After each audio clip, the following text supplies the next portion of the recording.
Miss হবে না আপনার পছন্দের টিভি শো। দেখুন জি5 অ্যাপে একদম ফ্রি।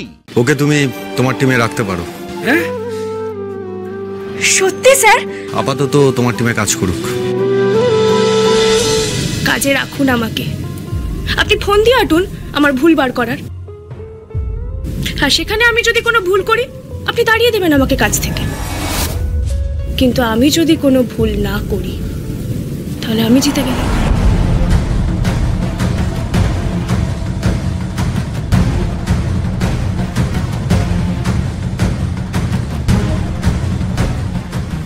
মজা করছো আমার সাথে? খেলতে নেমেছি আমি তোমার সাথে। Jinia, call security. এক্ষুনি মেয়েটাকে স্টুডিওর বাইরে বের করে দাও। আপনি সিকিউরিটি ডাকবেন তো? বেশ, তবে আমিও মিডিয়া ডাকবো। সাংবাদিকরা বাইরে ঘুরঘুর করছিল না, দেখে নিয়েছি আমি। এবার দেখবেন কি হয়। আমিও মিডিয়ার সামনে বাইট দিয়ে বলবো যে হিরোইন মধুবনী বিনা কারণে শুধুমাত্র আমার মুখ তার পছন্দ হয়নি বলে আমায় চাকরি থেকে বের করে দিয়েছে। ইট পেতে বসে যাব আমি স্টুডিওর গেটে। আপনি হিরোইন হতে পারেন ম্যাডাম, কিন্তু সাধারণ মানুষকে অবজ্ঞা করবেন না। একটা কথা মনে রাখবেন, এই সাধারণ মানুষের জন্যই কিন্তু আপনারা এই জায়গায়।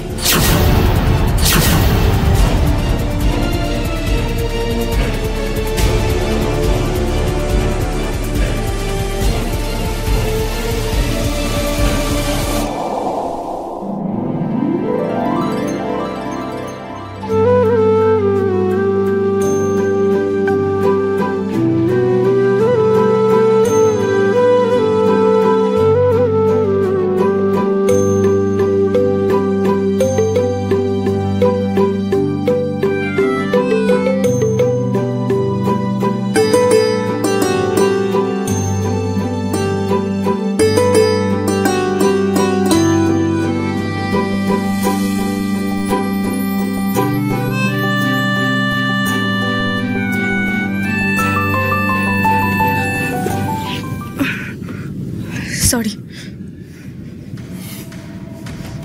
কি ব্যাপার? কি হয়েছে মধুবনী? এখানে এত চেঁচামেচি হচ্ছে কেন? করব না স্যার, উনি আমাকে আজকে বিনা কারণে চাকরি থেকে বের করে দিয়েছে। এটা আমি কিছুতেই মেনে নেব না স্যার। আমি মিডিয়ার সামনে গিয়ে তো বলবো যে উনি শুধুমাত্র আমায় পছন্দ করেন না বলে আমায় চাকরি থেকে আজকে বের করে দেওয়া হয়েছে। আমার পেটে উনি লাথি মেরেছেন বিনা কারণে।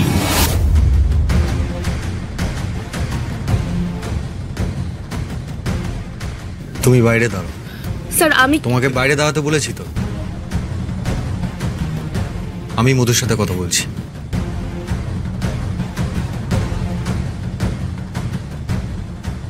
কথা বলছি, তুমি বাইরে ওয়েট করো, আমি দেখছি। হ্যাঁ স্যার, প্লিজ একটু দেখুন। আমি আপনাকে রেসপেক্ট করি স্যার, কিন্তু আজ আমার দেওয়ালে পিঠ থেকে গেছে স্যার। আমার পুরো পরিবার আজকে পথে বসতে চলেছে, আর এটা আমি মানব না। আপনি যদি এর বিহিত না করেন আমাকেও কিন্তু ঘুরে দাঁড়াতে হবে স্যার।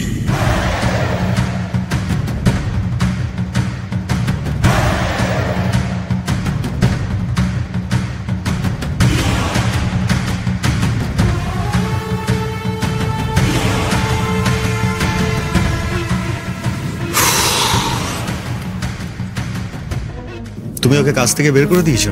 হ্যাঁ, করে দিয়েছি। ওয়াই? কেন মধুবনী? আমি তো এক্ষুনি তোমাকে বলে গেলাম এইসব নিয়ে কোনো ঝামেলা না করতে। কেন তুমি এটা করতে গেলে?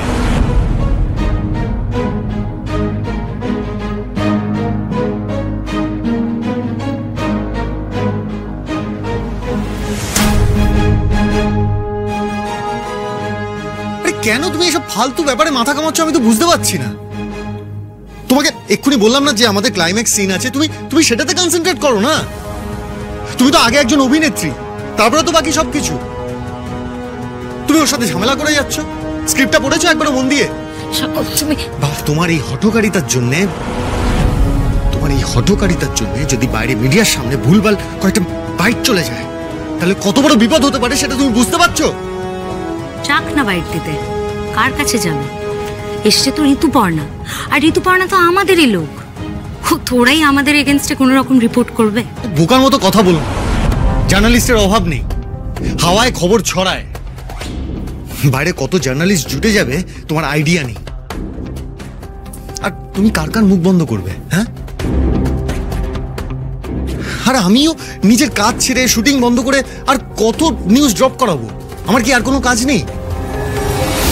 একটা ফালতু ঝামেলা নিয়ে পড়ে আছো কেন যে তুমি মাথা কামাচ্ছ এসব নিয়ে আমি বুঝতে পারছি না।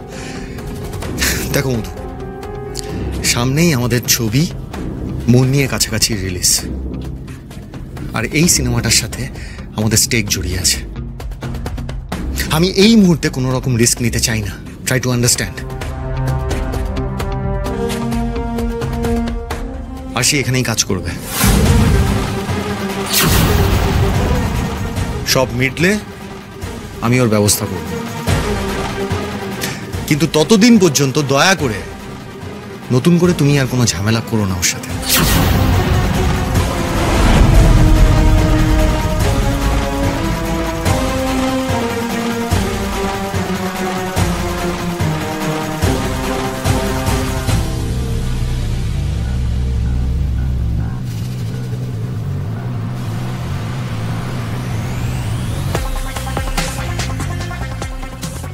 দাদা, ওকে আমি বারণ করেছিলাম এখানে আসতে, তাও জোর করে চলে এসেছে।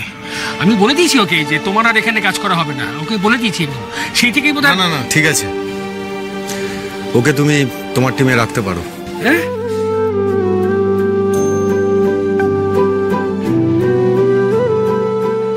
সত্যি স্যার?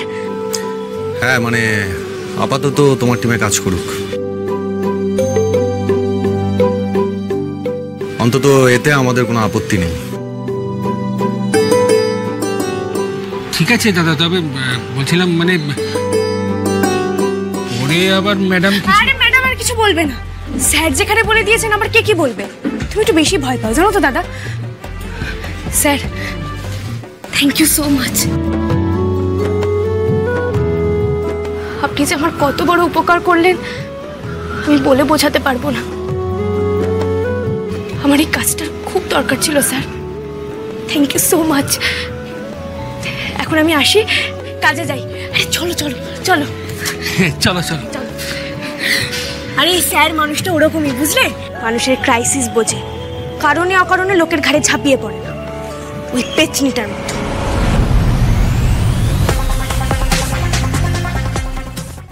জি5 ডাউনলোড করুন আর সব এপিসোড দেখুন একদম ফ্রি।